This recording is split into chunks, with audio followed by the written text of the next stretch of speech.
மெட்ராஸ் மெக்கானிக்கில் இந்த வீடியோவில் சீலிங் ஃபேனோட பேரிங்கை தான் வந்து நம்ம எந்தவித புல்லரும் இல்லாமல் மாற்ற போகிறோம். இந்த வீடியோவை வந்து கடைசி வரையும் பாருங்கள், அப்போ தான் உங்களுக்கு புரியும். ஃபஸ்ட்டு வந்து நம்ம இந்த ரெக்கையை வந்து கழட்டுறதுக்காக ஆல்ரெடி ரொம்ப நாள் ஆனதுனால அந்த ரெக்கையோட ஸ்க்ரூஸ்லலாம் வந்து கொஞ்சம் ரஸ்ட்டாக இருக்கும். ஸோ அதை நம்ம க்ளீன் பண்ணுறதுக்கு நம்ம ஒரு ஆக்ஸா ஃப்ரேமில் வந்து நம்ம எடுத்து க்ளீன் பண்ணிகிட்ருக்கோம். ஸோ இந்த மாதிரி யூஸ்ஃபுல்லான வீடியோவுக்கு மெட்ராஸ் மெக்கானிக்கை வந்து சப்ஸ்கிரைப் பண்ணி சப்போர்ட் பண்ணுங்கள். அதுதான் வந்து எங்களுக்கு அடுத்த வீடியோ போடுறதுக்கு மோட்டிவேஷ்னலாக இருக்கும்.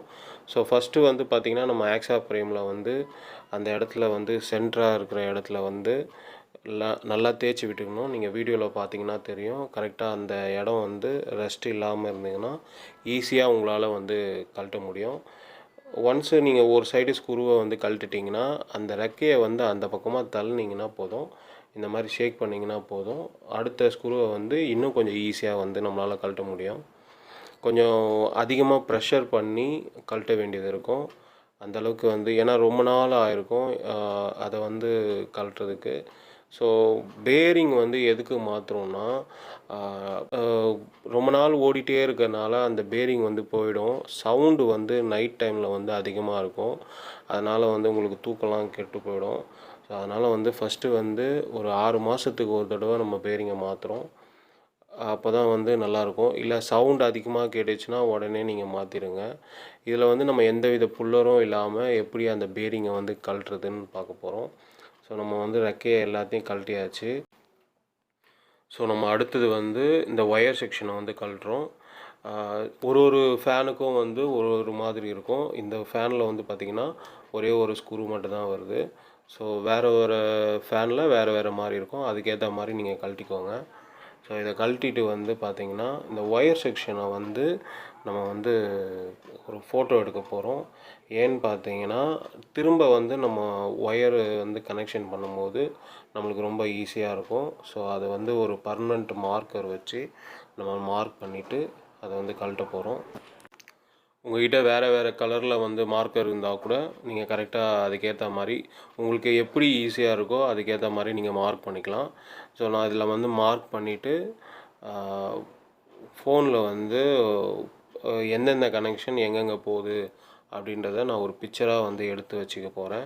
ஸோ நான் நார்மலாக வந்து மாட்டுறதா இருந்தால் நான் மாட்டிடுவேன். ஸோ வீடியோவில் காட்டும் போது உங்களுக்கு புரியணும். நீங்கள் திருப்பி வந்து ஒயரிங் ஜாயிண்டிங் வைக்கும் போது உங்களுக்கு ஈஸியாக இருக்கணும் அப்படின்றதுக்காக நான் வந்து இந்த மெத்தடை வந்து சொல்லித்தரேன். இது வந்து நான் மார்க் பண்ணியாச்சு. அடுத்தது வந்து நான் ஃபோட்டோ எடுத்துக்கிறேன். எப்படி வந்து நம்ம திருப்பி ஒயரிங் பண்ணும்போது நம்மளுக்கு வந்து அது ஈஸியாக இருக்கும். ஒயரோட கலர் வந்து ஒரே மாதிரி இருந்தால் நம்ம மார்க் பண்ணி வச்சுக்கிறது ரொம்ப நல்லது. ஏன்னா இதில் வந்து பிளாக் அண்ட் ரெட்டுன்னு 2 ஒயர் இருக்குது. ஸோ நம்ம ஒரு ஒயரை மட்டும் மார்க் பண்ணி, அதாவது அப்பர் லிங்கில் போகிற ஒரே ஒரு ஒயரை மட்டும் மார்க் பண்ணியிருக்கோம். ஸோ கீழே வரதை நான் மார்க் பண்ணல. ஸோ இதை நான் ஃபோட்டோ எடுத்து வச்சுருக்கிறதுனால எனக்கு கொஞ்சம் ஈஸியாக இருக்கும். ஸோ நம்ம அந்த லைனை வந்து டெஸ்டர் வச்சு ஓப்பன் பண்ணியாச்சு. ஸோ ஓப்பன் பண்ணுறதுக்கப்புறமும் ஒரு பிக்சர் நான் எடுத்து வச்சுக்கிறேன். கொஞ்சம் ஈஸியாக இருக்கும். நெக்ஸ்ட் டைம் வந்து நம்ம மாட்டும் போது ரொம்ப குழப்பமே இல்லாமல் ரொம்ப ஈஸியாக இருக்கும். ஸோ அதனால் வந்து இன்னொரு பிக்சரும் நான் எடுத்து வச்சுக்கிறேன். அடுத்தது வந்து நம்ம இந்த ஃபேனை வந்து நம்ம கழட்ட போகிறோம். ஸோ நம்ம இந்த ஒயரெல்லாம் வந்து தனியாக கழட்டி வச்சுட்டு இந்த ஃபேனில் வந்து 3 ஸ்க்ரூ இருக்கும். ஸோ சில ஃபேனில் வந்து 4 வரும், சில ஃபேனில் 3 வரும்.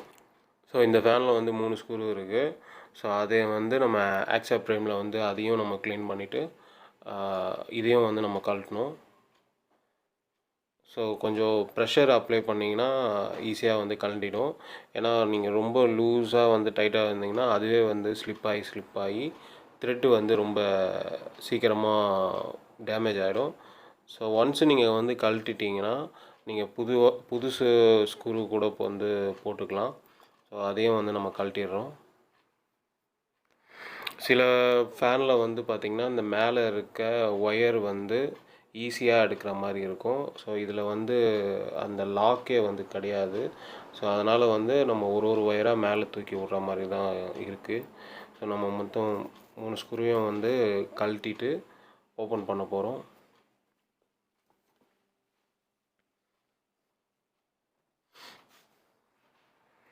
So so 3 ஸ்க்ரூவையும் கழட்டியாச்சு. இப்போ நம்ம லைட்டாக அதாவது ஃபேனை வந்து இந்த மாதிரி வச்சுட்டு ஷேக் பண்ணிங்கனாலே ஈஸியாக வந்துடும். இதில் வந்து பார்த்தீங்கன்னா பேரிங் வந்து இந்த கேப் மூடி மாதிரி இருக்குது பார்த்தீங்களா, அதில் வந்து செட்டில் ஆகலை. இன்கேஸ் உங்கள் ஃபேனில் வந்து அந்த கேப் மாதிரி மூடி இருக்கிறதுல செட்டில் ஆகியிருந்தால் அந்த பேரிங்கை வந்து எப்படி எடுக்கிறதுன்னு நம்ம ஏற்கனவே ஒரு வீடியோ போட்டிருக்கோம். ஸோ அந்த வீடியோ வந்து செக் பண்ணிக்கோங்க. ஸோ இந்த ஃபேனில் வந்து பார்த்திங்கன்னா இந்த பேரிங் வந்து காயில்லே வந்து செட் ஆகிருக்கு. ஸோ அதனால் வந்து நம்ம காயிலேருந்து நம்ம எப்படி கழட்டுறதுன்னு நம்ம பார்க்க போகிறோம்.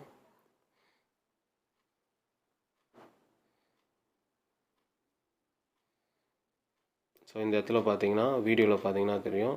இந்த மாதிரி உங்கள் ஃபேனில் மாடல் இருந்ததுன்னா நீங்கள் இந்த மாதிரி ஒரு ஒயராக வந்து மேலே தள்ளி விடலாம். ஏன்னா இதே மாதிரி இருந்து இந்த காயில் எடுக்க ட்ரை பண்ணிங்கன்னா ஒயர் வந்து அடி வாங்கிடும். அது வந்து காயில் மாற்றுற மாதிரி தான் வரும். நீங்கள் கடையில் தான் எடுத்துகிட்டு போய் கொடுக்க வேண்டியது இருக்கும். ஸோ இந்த மாதிரி வந்து ஒயரை வந்து ஸ்ட்ரெயிட்டாக எடுத்து விட்டுக்கோங்க. ஸோ நம்ம ஸ்ட்ரெயிட்டாக எடுத்து விட்டாச்சு. ஸோ ஒயரில் வந்து அடிபடாமல் அந்த இரும்பில் வந்து பைப்பில் வந்து லைட்டாக தட்டினீங்கன்னா அந்த பக்கம் ஓடி வந்துடும். காயில் வந்துடுச்சு பாருங்கள்.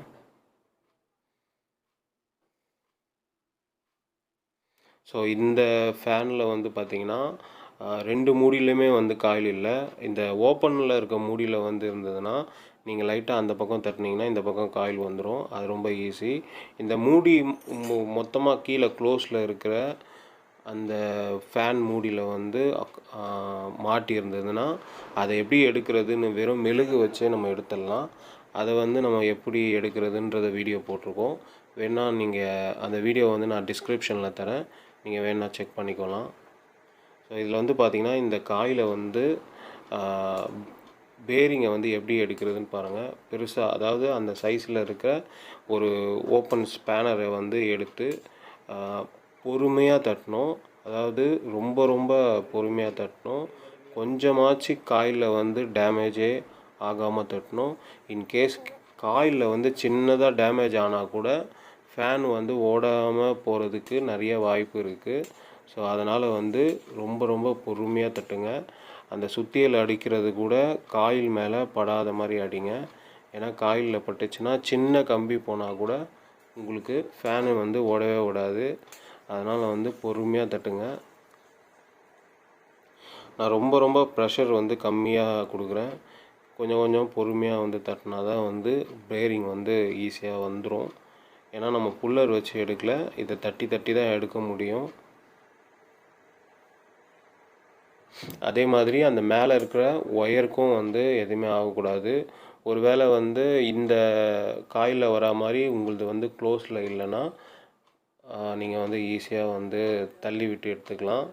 ஸோ இப்போ வந்து நம்ம பேரிங்கை வந்து வெளியே எடுத்தாச்சு. இதில் வந்து பார்த்திங்கன்னா பேரிங் வந்து ரொம்ப டேமேஜாக இருந்தது. ஸோ கீழே இருக்கிற பேரிங்கை வந்து நம்ம எடுக்க போகிறோம். ஸோ கீழே இருக்க பேரிங்கும் அதே மெத்தடு தான். இந்த மாதிரி உங்கள் ஃப்ரெண்ட்ஸு யாராச்சும் இருந்தாங்கன்னா அவங்கக்கிட்ட இந்த மாதிரி கொடுத்துட்டு இதுலேயுமே சரி காயிலுக்கு வந்து டேமேஜ் ஆகக்கூடாது. நீங்கள் அந்த ஸ்பேனரை வந்து எந்தளவுக்கு டைட்டாக மேலே தூக்கி பிடிக்க முடியுமோ அந்தளவுக்கு மேலே தூக்கி பிடிச்சிட்டு பொறுமையாக இந்த மாதிரி ஒரு ராடை வச்சு அடிச்சிங்கன்னா அது ஈஸியாக வந்துடும். நீங்கள் வீடியோவில் பார்த்தீங்கன்னா தெரியும். உங்களுக்கு டைமிங்காக நான் வந்து கொஞ்சம் ஃபாஸ்ட் பண்ணியிருக்கேன். ஸோ பேரிங் வந்து கொஞ்சம் கொஞ்சமாக மேலே வந்துகிட்டே இருக்குது. நீங்கள் வீடியோவில் பார்த்தீங்கன்னா தெரியும். ஸோ மொத்தமாக வந்துருச்சு. ஸோ 2 சைடும் அடிக்கும் போது அந்த காயிலில் வந்து டேமேஜே ஆகாத மாதிரி பார்த்துக்கோங்க. ரொம்ப எந்த அளவுக்கு பொறுமையாக தட்ட முடியுமோ அந்த அளவுக்கு தட்டுங்க. அப்படி இல்லைன்னா நீங்கள் கடையில் தான், அதாவது உங்களுக்கு இது வந்து நம்பிக்கை இல்லைன்னா நீங்கள் கடையில் தான் எடுத்துகிட்டு போய் கொடுக்கணும். ஒரு வேளை வந்து இந்த புல்லருக்கு மட்டும் வேணால் நீங்கள் எடுத்துகிட்டு போய் கடையில் கொடுத்துக்கலாம். ஏன்னா எக்ஸ்ட்ரா வந்து ஒரு 100 ரூபாய் கேட்பாங்க. ஸோ இந்த கேப்பில் வந்து நம்ம ரெக்கையை வந்து ஒரு சாண்ட் பேப்பர் எமரி ஷீட் வச்சு ஃபுல்லாக க்ளீன் பண்ணி லைட்டாக வாஷ் பண்ணி விட்டுட்டா கொஞ்சம் நல்லாயிருக்கும். ஏன்னா ரெக்கை வந்து ரொம்ப நாளாக க்ளீன் பண்ணாமல் இருக்குது. ஸோ அதை வந்து நம்ம க்ளீன் பண்ணிக்கிறோம். ஸோ ரெக்கையை வந்து நல்லா க்ளீன் பண்ணியாச்சு. இப்போ நம்ம வந்து ரெக்கையை வந்து பெயிண்ட் பண்ண போகிறோம். இது நெசசரின்னு கிடையாது, உங்களுக்கு வேணும்னா நீங்கள் ஈஸியாக பெயிண்ட் பண்ணிக்கலாம். நான் இந்த வீடியோவில் வந்து இந்த ரெக்கைக்கு வந்து பெயிண்ட் பண்ணி ரொம்ப நாள் ஆச்சு. ஸோ அதனால் வந்து நான் ஏற்கனவே பிளாக் கலர் பெயிண்ட் இருக்குது என்கிட்ட, அதனால் நான் இதை வந்து அடிச்சுக்கிறேன்.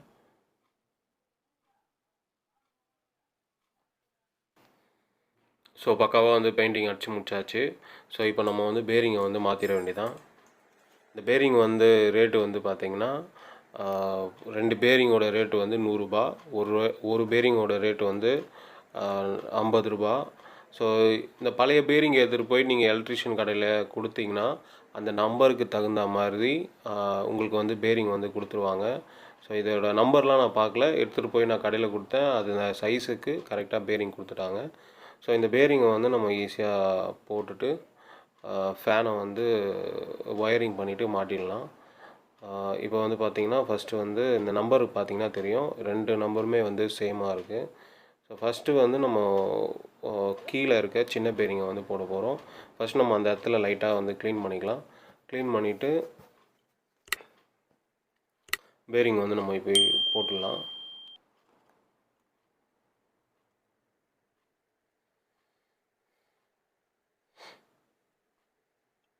ஸோ இந்த பேரிங் வந்து மேலே பொறுமையாக வச்சுட்டு ஒரு கட்டையை எடுத்துகிட்டு சுற்றி ஒரு சைடு இல்லாமல் சுற்றி கொஞ்சம் கொஞ்சமாக அடிச்சுட்டு வந்தீங்கன்னா அது உள்ளே இறங்கிட்டே இருக்கும். ஓரளவுக்கு மேலே ரொம்ப ஃபாஸ்ட்டாக அடிச்சிடாதீங்க, கரெக்டாக சுற்றி பொறுமையாக கட்டை மேலே தான் அடிங்க. டைரெக்டாக வந்து இரும்பால் சுத்தியலால் அடிச்சிடாதீங்க. சென்டராக ஒரு கட்டை மாதிரி வச்சுட்டு இந்த வீடியோவில் பார்த்தீங்கன்னா தெரியும், ஈஸியாக இருக்கும் உங்களுக்கு.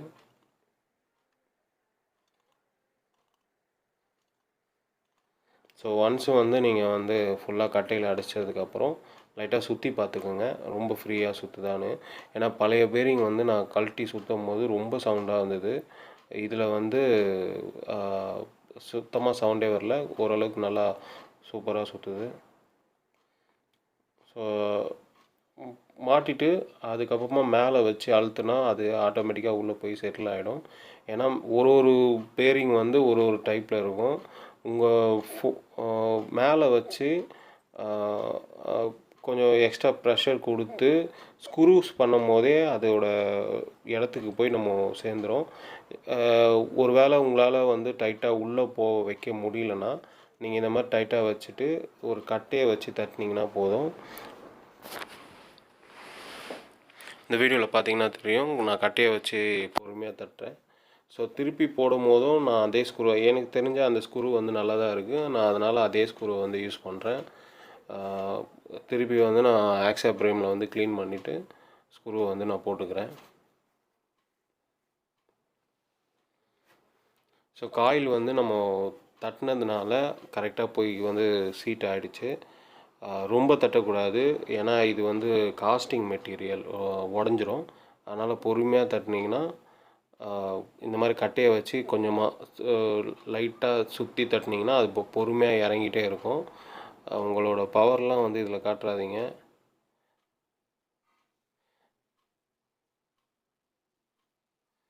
ஸோ நம்ம இந்த 4 ஸ்க்ரூவையும் வந்து போட்டுட்டு டைட் பண்ண வேண்டியதான்.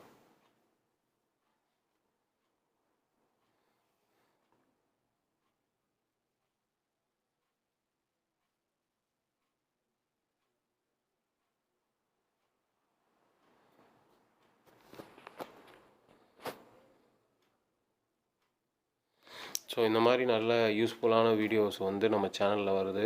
ஸோ இந்த மாதிரி யூஸ்ஃபுல்லான பக்காவான வீடியோவுக்கு மெட்ராஸ் மெக்கானிக்கை வந்து சப்ஸ்கிரைப் பண்ணுங்கள். உங்களோட சப்ஸ்கிரைப் தான் எங்களுக்கு அடுத்த வீடியோ போகிறதுக்கு ரொம்ப மோட்டிவேஷ்னலாக இருக்கும். ஸோ ஓரளவுக்கு வந்துட்டு நான் டைட்டு வச்சோன்னே மேலே லைட்டாக இன்னும் கொஞ்சம் டைட்டு வச்சு இன்னும் கொஞ்சம் இறக்கிக்கிறேன். ரொம்ப தட்டுறாதீங்க, ஓரளவுக்கு மேலே உள்ளே போகாது அது. நீங்கள் சைடில் பார்த்தீங்கன்னா தெரியும், எல்லா ஃபேன்லேயும் கொஞ்சம் லைட்டாக கேப் இருக்கும். இந்த 2 மூடிக்கும் நடுவில் கேப் இருக்கும். ஸோ நம்ம மாற்றினோடனே ஃபேன் வந்து ரொம்ப ஃப்ரீயாக சவுண்டே இல்லாமல் சுற்றுது. ஸோ நம்ம அந்த ஒயரிங் கனெக்ஷன் வைக்கும் போது, ஒயரிங் கனெக்ஷனை பிரிக்கும் போது பிக்சர் எடுத்து வச்சுருப்போம். ஸோ அந்த பிக்சரை வச்சு நான் வந்து இந்த ஒயரிங் கனெக்ஷனை முடிக்கிறேன். நம்ம ஒயரை வந்து நேராக நீட்டி விட்டுருந்தோம் பார்த்தீங்களா, அந்த ஒயர்லாம் தூக்கி சைட்லேருந்து வரா மாதிரி நான் பண்ண போகிறேன். ஏன்னா இந்த மேலே வந்து ஒரு ஃபேனு வந்து மாட்டுறதுல வந்து டிஃப்ரெண்ட்டாக இருக்கும். இது வந்து மேலே இருக்கிற ராடு வந்து போல்டு வருது. ஸோ அதனால் நான் வந்து இந்த ஒயரெல்லாம் வந்து சைடில் விட்டுக்கிறேன்.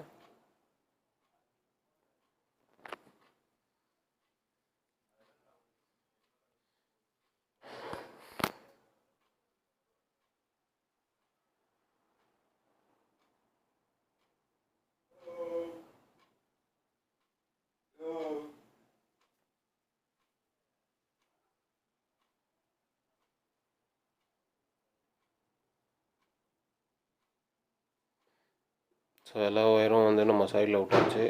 இப்போ வந்து ஒயரிங் வந்து அந்த வீடியோ ஃபோட்டோவை பார்த்து நம்ம ஆல்ரெடி எடுத்து வச்சுருந்த ஃபோட்டோவை பார்த்து ஒயரிங் பண்ணுற வேண்டியதான். ஸோ ஆல்ரெடி வந்து நான் மார்க் பண்ணி வச்சுருந்த தனியாக, அதாவது 2 கலரில் வந்து 2 ஒயர் வருது பார்த்தீங்களா, அந்த மார்க் பண்ண ஒயரை தனியாக எடுத்து மார்க் பண்ணி ஜாயின் பண்ணி நான் வந்து மேலே கனெக்ஷன் கொடுக்க போகிறேன்.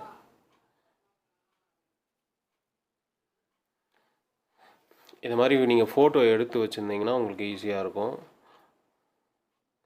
ஸோ ஃபேன் வந்து ஒரு வேளை உங்களுக்கு வந்து ஸ்லோவாக ஓடுச்சுன்னா நீங்கள் கையோடு இந்த வந்து கண்டென்சரை மாற்றிடுங்க. எனக்கு வந்து இந்த கண்டென்சரை மாற்றி கிட்டத்தட்ட ஒரு மாதம் தான் ஆகுது. அது இன்னும் நல்லா தான் இருக்குது. ஸோ அதனால் நான் வந்து கண்டென்சரை வந்து மாற்றலை.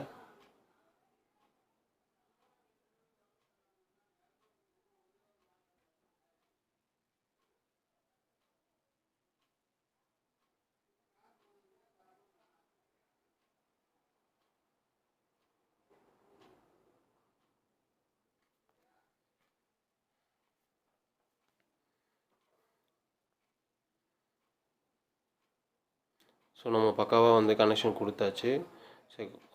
ஸோ அதுலேருந்து கழட்டின ஒரே ஒரு ஸ்க்ரூ தான் வந்தது. ஸோ சில ஃபேனில் வந்து வேறு மாடலில் வரும். நீங்கள் உங்கள் ஃபேனுக்கு ஏற்ற மாடலில் மாதிரி கரெக்டாக ஃபிக்ஸ் பண்ணிவிடுங்க.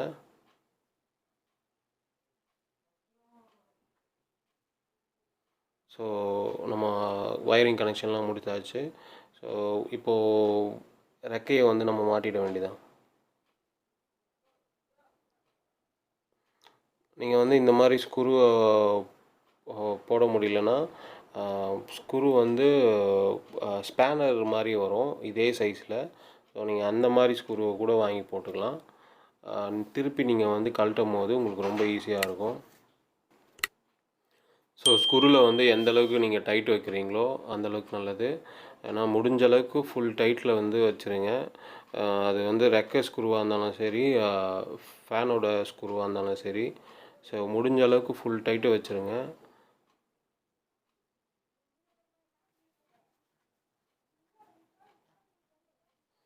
ஸோ நம்ம ஃபுல் டைட்டு வச்சாச்சு. எடுத்து வந்து மாட்ட வேண்டியதான்.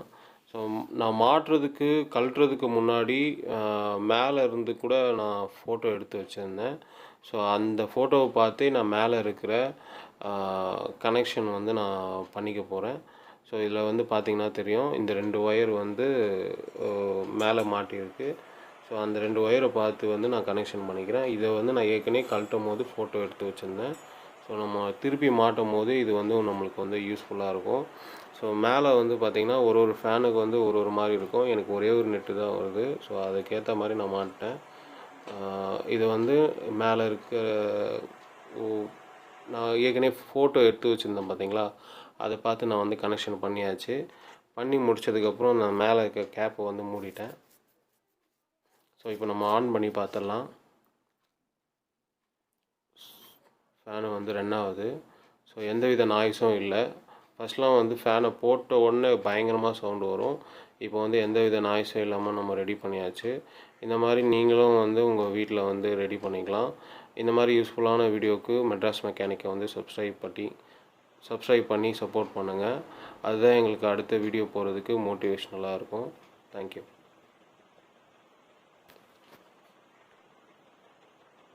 மேலும் இது போன்ற வீடியோவுக்கு மெட்ராஸ் மெக்கானிக் சேனலை சப்ஸ்கிரைப் பண்ணுங்கள். கூடவே பெல் பட்டனை கிளிக் பண்ணுங்கள்.